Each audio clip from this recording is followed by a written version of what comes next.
안녕하세요. 오늘은 국민다육이 천대준송 철화에 대한 이야기를 해볼까 합니다. 많은 분들이 한 번쯤은 키워봤을 법한 다육 중에 하나고요. 저 또한 아주 좋아하는 품종 중에 하나입니다.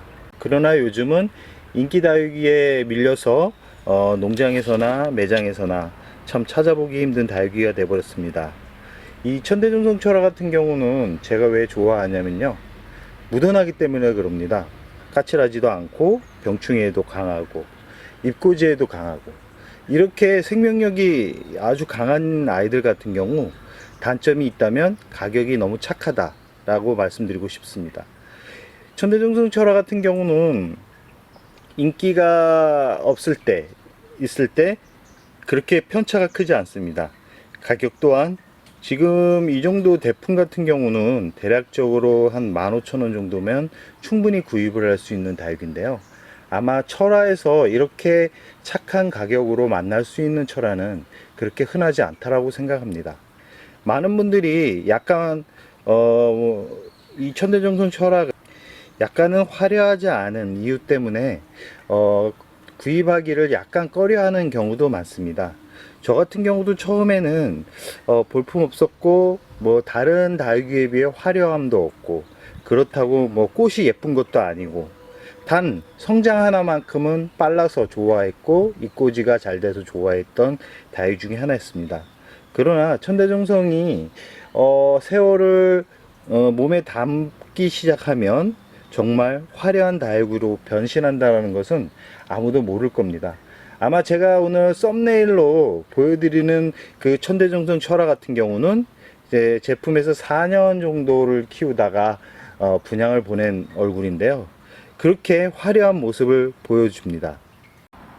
그러나 그렇게 화려하기까지 많은 시간이 걸리기 때문에 많은 분들이 천대전송을 구입하기를 약간 머뭇거리는 그런 경향이 있습니다.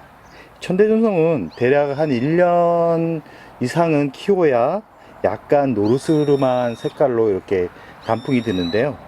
지금 이 아이 같은 경우도 묵었지만 약간 거름 성분을 많이 주면서 키워서 아직까지 초록빛에서 벗어나지를 못하고 있습니다.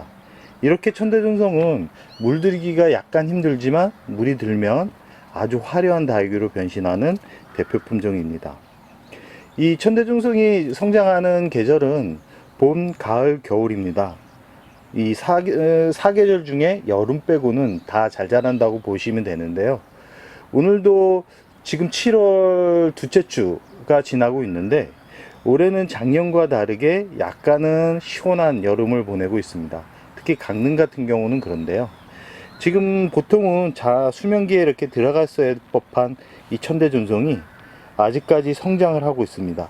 오늘도 이렇게 물을 주었습니다. 저 같은 경우는 다육이를 키우면서 보통 여름에 한 번 정도의 관수를 합니다. 그러나 올해는 이 저녁 기온이 대략 30도가 내려가지 않는, 30도 이상 올라가지 않는다면 충분히 물을 주어도 그렇게 무리 없이 키울 수 있다라고 생각을 해봅니다. 지금 저번 주 내내 비가 와서 이렇게 웃자란 모습을 확인할 수 있습니다. 이렇게 천대존성은 이 웃자람이 약간 강하기 때문에 이 일조량이 좀 어느 정도 되는 곳에서 키우시길 바랍니다. 그러나 뭐 일조량이 안 좋다 그래서 천대전송을 키우지 못하는 건 아닙니다. 단 분갈이 할 때 매번 말씀드리지만, 우리 집이 일조량이 안 좋거나 환경적으로 안 좋으면 성장보다는 안전하게 키우기 위한 분갈이를 해 주셔야 됩니다. 그 안전한 분갈이는 상토 성분을 많이 넣었을 경우 이 아이들이 자라는 속도가 아주 빠릅니다. 빠르다고 좋은 건 아닙니다. 빠르면 조직 자체가 약해지기 때문에 여름이나 이런 장마철 같을 때 무름병이 올 가능성이 높기 때문에 빠른 성장이 곧 좋은 거는 아니라고 말씀드리고 싶습니다. 입조량이 충분히 버텨주면 빠른 성장보다는 목대가 굵어지거나 입이 통통해지거나 입이 건강해지는 그런 상황이 되지만, 일조량이 좋지 않은 환경에서는 조직 자체가 약해지는 그런 결과를 초래할 수 있습니다. 그렇기 때문에 일조량이 좋지 않거나 환경이 우리 집 환경이 좋지 않다면 성장보다는 건강에 지키는 그런 관리법으로 키워야 됩니다. 분갈이 흙 자체가 다릅니다. 환경이 좋지 않으면 상토 거름 성분을 그렇게 많이 넣고 키우지 않는 것을 추천드립니다. 마사나 퓨리라이트, 에스라이트 같은 소재의 재료를 많이 넣고 분갈이를 해주시면 성장은 느리지만 웃자람이 덜하고 오히려 단풍색도 더 곱게 듭니다. 가끔 화려한 다육이를 만들고 싶습니다 라고 이렇게 물어보시는 분들이 많은데, 화려한 다육이는 거름 성분이 많으면 화려하게 변신을 하지 않습니다. 성장하는데 신경을 쓰기 때문인데요. 이 부분은 꼭 머릿속에 기억하셨다가 참고하시기 바랍니다. 아래 보이는 천대중송 같은 경우는 약간 묵은 천대중송 철화입니다. 딱 영상에 보시더라도 아까 보여드렸던 이 품종과는 약간 다른 모습을 보일 거라고 생각을 합니다. 이렇게 나이를 먹어가면 이 오렌지빛 이렇게 물듬이 연하게 들기 시작하고요. 여기서 더 진행이 되면 아주 고운 핑크빛 색으로 전체를 감쌉니다. 이 천대중송 철화 같은 경우는 그 시간이 아주 오래 걸리기 때문에 인내를 좀 요하기는 합니다. 그렇지만 무던하게 키우고 약간은 귀엽고 약간은 돌덩이 같은 그런 모습을 보여주는 매력이 있기 때문에 단순히 화려한 모습을 보기보다는 성장을 하는 모습을 감상하길 바랍니다. 천대중송 철화 같은 경우 이 웃자람이 강하다라고 말씀을 드렸는데요. 보통 철화로 아마 천대중송 철화가 많이 팔릴 겁니다. 그러나 이런 웃자람이 좀 싫다면 생얼 일반 다육이로 구입을 해서 키우는 것도 추천드립니다. 철화는 일반 다육이보다 성장이 빠르다는 것을 알아두셨으면 합니다. 천대중송 철화는 보통 물 주기 시기가 2주마다 물을 주기 시작하면 한순간에 이렇게 쑥쑥 자라는 모습을 볼 수 있습니다. 일조량이 좋지 않으면 못난이가 되겠죠. 그렇기 때문에 우리 집 환경에 맞는 물주기와 분갈이, 이 부분은 꼭 신경 써서 해주셔야 합니다. 이 천대중송 철화의 분갈이는 대략적으로 1년 단위로 해주시기 바랍니다. 너무 자주 해주시면 이 성장이 빨라서 좋긴 한데 이 웃자람이 강한 식물이기 때문에 그렇게 추천드리고 싶지는 않습니다. 이 천대중송 철화는 이 목대 자체가 빨리 늙는 그런 특징이 있습니다. 그렇기 때문에 분갈이를 1년, 거름 성분은 그렇게 많이 주지 않고 분갈이를 해주는 것을 추천드리고요. 너무 굶기지 않는 것을 추천드립니다. 천대중송 철화는 여름에 아주 강합니다.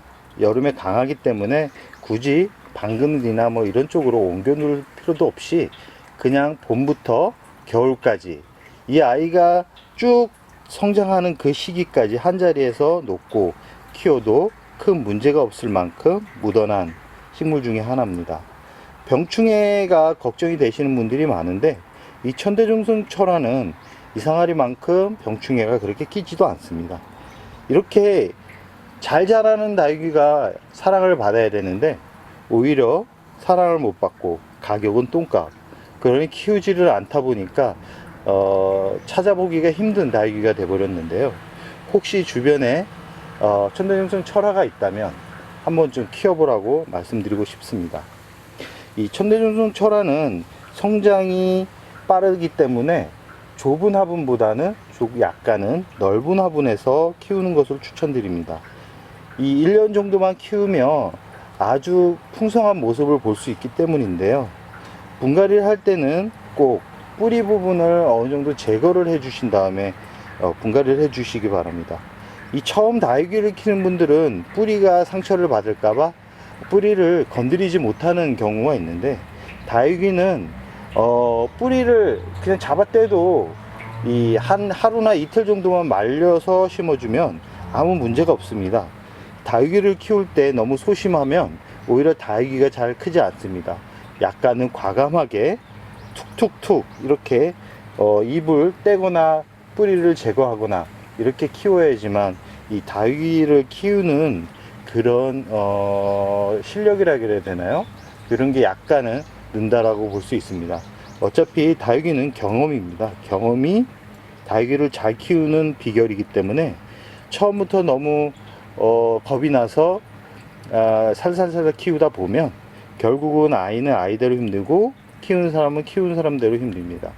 이 식물은 내가 아무리 잘 키워도 관리를 해도 환경이나 아니면 각종 바이러스나 아니면 각종 병균으로 인해서 죽을 수 있기 때문에 너무 다육식물에 너무 민감해 할 필요성은 없습니다. 그럼 오늘의 영상 여기서 마무리할까 합니다.